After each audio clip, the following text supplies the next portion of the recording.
నమస్కారం కృష్ణకుమార్ గారు. నమస్కారం అండి. చంద్రబాబు నాయుడు గారి ప్రమాణ స్వీకారంలో హైలైట్ ఏంటంటే, పొత్తు ధర్మంగా అందరూ కలిసిమెలిసి ఒక చోట కూర్చోవటం అండి.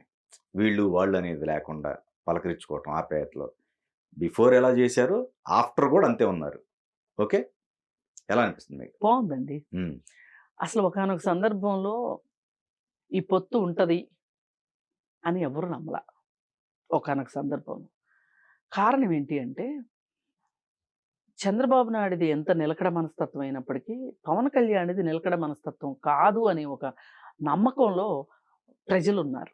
పార్టీ శ్రేణులున్నాయి. 2 పార్టీలు వాళ్ళు. ప్రజలు గూడా అంతే అనుకున్నారు. పైపెచ్చు వైఎస్ఆర్ పార్టీ వాళ్ళు గూడా అదే అనుకున్నారు. వాళ్ళకి కావాల్సింది అదే. వీళ్ళిద్దరూ కలవకూడదని చాలా ప్రయత్నాలు చేశారు.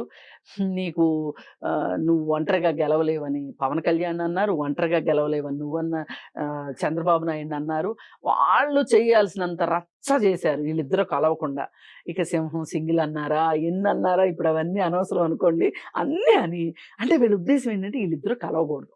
వాళ్ళ ఉద్దేశం అది. రైట్. వీళ్ళిద్దరూ కలిస్తే ఏమవుద్దో వాళ్ళకి తెలుసు. బ్రహ్మాండం బద్దలవుద్దనే సంగతి తెలుసు.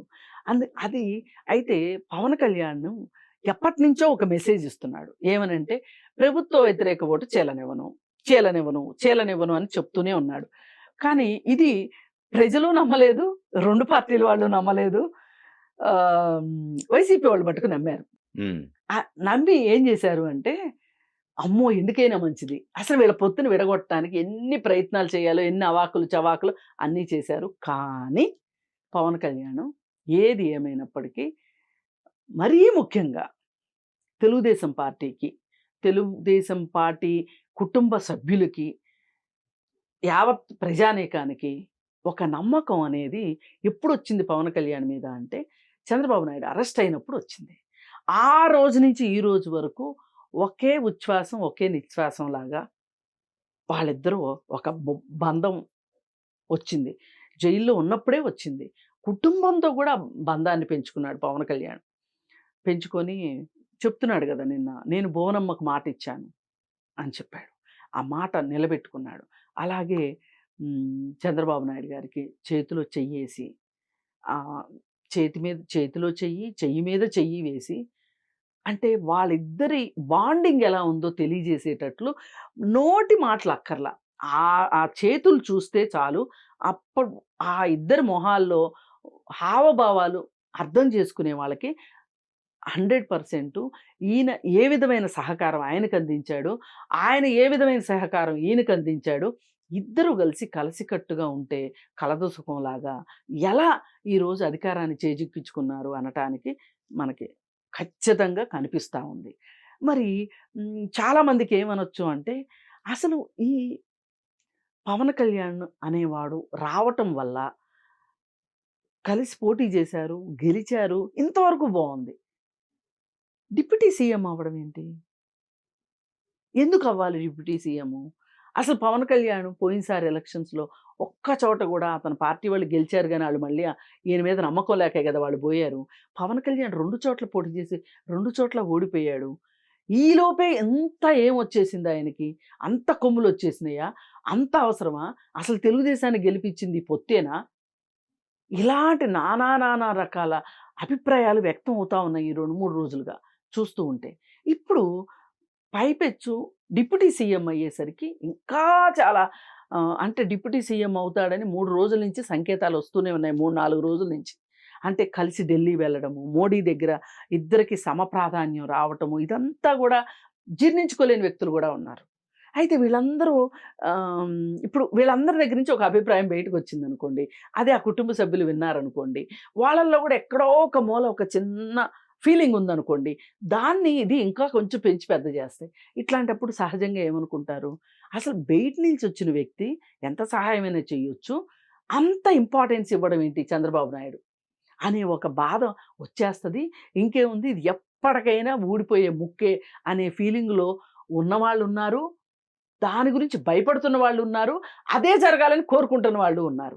కానీ దానన్నిటిని పటాపంచలు చేస్తున్నట్లు, ఈ కుటుంబాలు చాలా సయోధ్యతో ఉన్నట్లు మనకిప్పుడు అక్కడ చూస్తే హ్మ్, నారా లోకేష్ భార్య ఎవరైతే బ్రాహ్మణి ఉందో, అలాగే పవన్ కళ్యాణ్ అన్న కొడుకు రామ్ చరణ్. రామ్ చరణ్ ఏదైతే ఉన్నారో వాళ్ళిద్దరూ చక్కగా మాట్లాడుకోవటము, కూర్చొని పక్క పక్కన కూర్చొని మాట్లాడుకోవటము. అంటే ఇక్కడ ఒక కుటుంబాల మధ్య గూడా, పార్టీల మధ్య ఎట్లయితే స్నేహం ఉందో, సౌహార్ద్రత ఉందో, కుటుంబాల మధ్య గూడా అదే ఉండేసరికి ఇది ఒక రకంగా ఈ పొత్తు ఎక్కువ కాలం కొనసాగుతది అనడానికి ఇలాంటి విషయాలు, ఇలాంటి సన్నివేశాలు ఇప్పుడు నిన్న మీటింగ్‌లో పవన్ కళ్యాణ్‌ను, చంద్రబాబు నాయుడు గారు వారిద్దరి సహకారాన్ని సూచించే విధంగా వాళ్ళ ప్రవర్తన, ఇప్పుడు మళ్ళీ ఈ ప్రవర్తన చూస్తే గనక చూసే వాళ్ళకి ఖచ్చితంగా హమ్మయ్య! ఇక్కడ ఒక సుస్థిర ప్రభుత్వం ఏర్పడింది. కేంద్రం నుంచి మన రాష్ట్రానికి తీసుకురావటంలో ఇద్దరు ఆహ్, హ్మ్, కష్టపడతారు. నాకు వీళ్ళిద్దరిని చూస్తుంటే కూడా నాకు ఇంకోటి కూడా గుర్తొచ్చింది. వెంకటేషన్‌ను, పవన్ కళ్యాణ్ కలిసి ఓ సినిమా తీశారు. ఓ సినిమాలో చేశారు. అవును. ఆ సినిమా పేరు గుర్తు రావట్లా నాకు. గోపాల గోపాల. అయితే ఆ సినిమా ఎంత బాగా వచ్చిందో హ్మ్. వెంకటేషన్‌ను, పవన్ కళ్యాణ్. నిజానికి వెంకటేషన్ తక్కువ హీరో గాదు. ఆ! అలానే పవన్ కళ్యాణ్ తక్కువ హీరో కాదు. ఆ! మరి ఇప్పుడు అక్కడ ఏమైందంటే ఆళ్ళిద్దరూ కలిసి యాక్ట్ చేస్తుంటే ఒక రకంగా ప్రేక్షకులు కన్‌ఫ్యూజ్ అయ్యారు. అభిమానులు కన్‌ఫ్యూజ్ అయ్యారు. ఎవరు చేస్తున్నారు? ఎవరికి మంచి పేరొస్తుంది ఈ సినిమాలో అనేటట్లు. ఇప్పుడు అలా ఇక్కడ గూడా వీళ్ళిద్దరూ సమిష్టి కృషితోటి ఈ ఆంధ్రప్రదేశ్ బావుంటది. ఏ ఉద్దేశంతో అయితే ఆంధ్ర ప్రజలు ఏ నమ్మకంతో అయితే వీళ్ళిద్దరిని గెలిపించారో, ఇది అట్లాంటి ఇట్లాంటి గెలుపు గాదు. నేను కొత్తగా అవును. చెప్పక్కర్లా. ఒక రకంగా ఆహ్, హ్మ్, సుదూర తీరానికి ప్రతిపక్షాన్ని నెట్టేసిన పరిస్థితి. అవును. మరి ఇది అది జరగడము, ఇప్పుడు వీళ్ళిలా ఉండడము, భవిష్యత్తు గూడా చాలా ఆశాజనకంగా ఉంటది అనడానికి ఈ దృశ్యాలు మనకి ఒక నమ్మకాన్ని కలిగిస్తాయి. ఇది ఇలాగే కొనసాగాలి ఆంధ్రప్రదేశ్ కోసం, ఆ ప్రజల కోసం.